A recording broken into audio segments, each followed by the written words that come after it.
वाहिगुरु जी का खालसा वाहिगुरु जी की फतेह। मेरे बोलन का विषय है कटाए बाप ने बेटे जहां खुदा के लिए।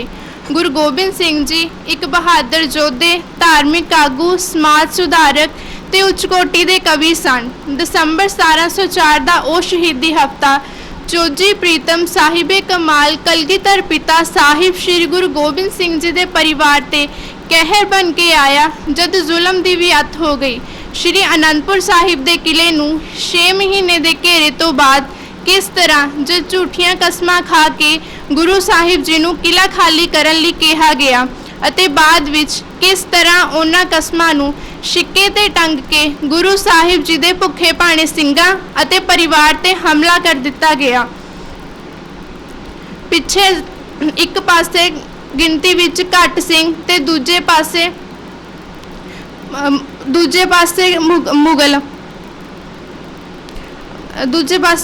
मुगल अगे सरसा नदी भी चढ़ी हुई उत्तों पौधा सर्द महीना अत दी ठंडी रात का समा ते अगे सरसा दा ठंडा पानी। गुरु साहिब जी के हुक्म अनुसार सिंघां ने अपने घोड़े सरसा नदी विच ठेल दिते। इस जगह ते गुरु साहिब जी का परिवार 3 हिस्सियां विच वंडिया गया जो मुड़ कदे ना मिल सकिया। एक कवि लिखदा है, खुशी नाल कुर्बानियां देन चले जोड़ी इस पासे जोड़ी उस पासे। उस वेले सरकार नूं खिच ऐसी थोड़ी इस पासे थोड़ी उस पासे। ये तां कोई भी आख नहीं सकदा सी जोड़ी इस पासे तोड़ी उस पासे। चारे लाल दशमेश ने वार के ते तोड़ी इस पासे जोड़ी उस पासे। छोटे साहिबजादे ते माता गुजरी जी एक पासे नूं चले गए, गुरु के महल एक पासे ते गुरु गोबिंद सिंह जी ते दोवें वड्डे साहिबजादे ते गिनती दे 40 सिंह एक पासे नूं चले गए। इस तरह गुरु साहिब जी का परिवार 3 हिस्सियां विच वंडिया गया। अज इस स्थान ते परिवार विछोड़ा साहिब स्थित है। रस्ते विच चलदियां गुरु के सिंघां ने गुरु साहिब जी नूं सवाल किया, पातशाह जीओ छोटे साहिबजादे किधर नूं चले गए हैं? तो गुरु गोबिंद सिंह जी ने कहा, वो अपना फर्ज निभाउण लई अपनी मंजिल वाल नूं तुर पए हन। तो सिंघां ने फिर सवाल किया, पातशाह जीओ हुण आपां किधर नूं जाना है? तो गुरु गोबिंद सिंह जी ने कहा, जो कवि हकीम अल्लाह यार खान ने बड़ा सोहना लिखा है, हमने भी उस मुकाम पर जल्द जाना है तर जिस जगह तुमको कटाने पड़ेंगे अपने सर। होंगे शहीद लड़के बाकी के 2 पिसर, रह जाऊंगा अकेला कल तक लौटा के मैं घर। पहले पिता कटाया अब बेटे कटाऊंगा, नानक का बाग खून जिगर से खिलाऊंगा। इस तरह गुरु जी सरसा पार करके चमकौर दी गढ़ी विच पहुंचे। चमकौर विखे चौधरी बुद्धि चंद दी गढ़ी नुमा हवेली विच संसार दी बेमिसाल जंग शुरू हुई। गुरु जी ने सिंघां नूं मुखातिब हुंदे कहा कि पटना साहिब सिੱਖੀ ਦਾ ਪੰਘੂੜਾ ਸੀ जिथे खालसा खेडिया है।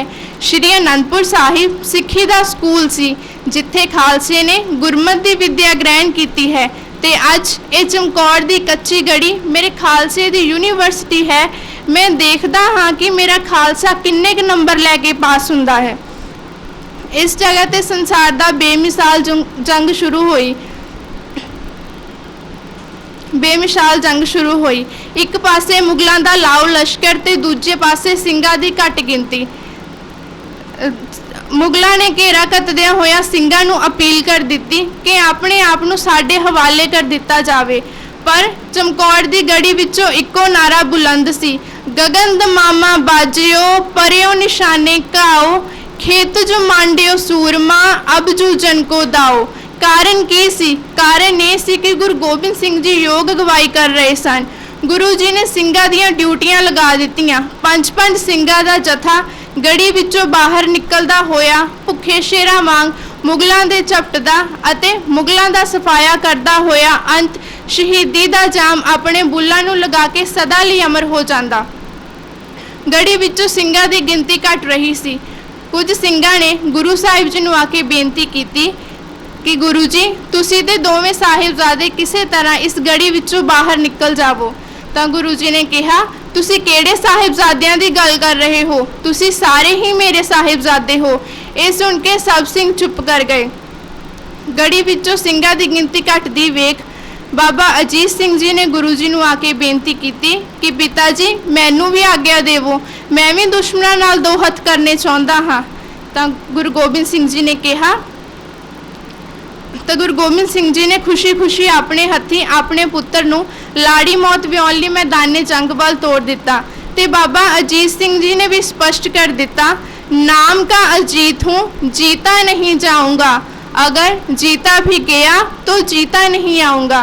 ये कह के बाबा अजीत सिंह जी मैदाने जंग वल इवें उतरे कि सारे पासे हाहाकार मच उठी। सारे मुगल अल्लाह अल्लाह पुकार उठे।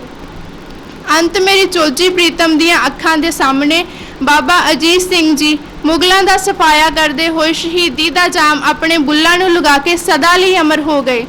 इस शहादत के दृश्य नूं वेख गुरु गोबिंद सिंह जी ने जयकारा लगाया ते उस अकाल पुरख का धन्नवाद किया।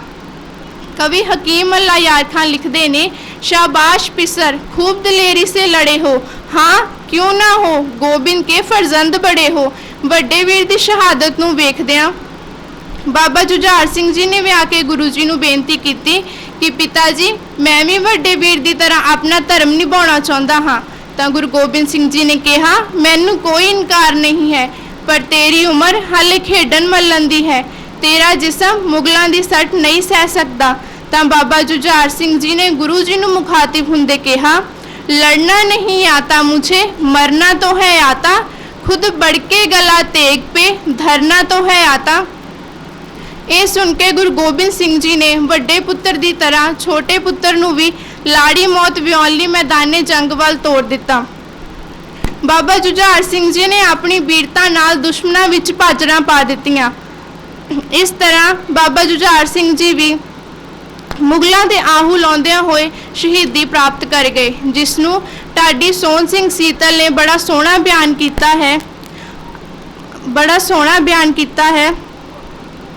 अखा हस शहीदी पा गया जद लाल छुटेरा, अखा सावे हो गया ओ बेरा बेरा, हथ बन बोले सतगुरु वा भाणा तेरा, पंथ वसे मैं उजड़ा मन चाओ कनेरा, पंथ वसे मैं उजड़ा मन चाओ कनेरा।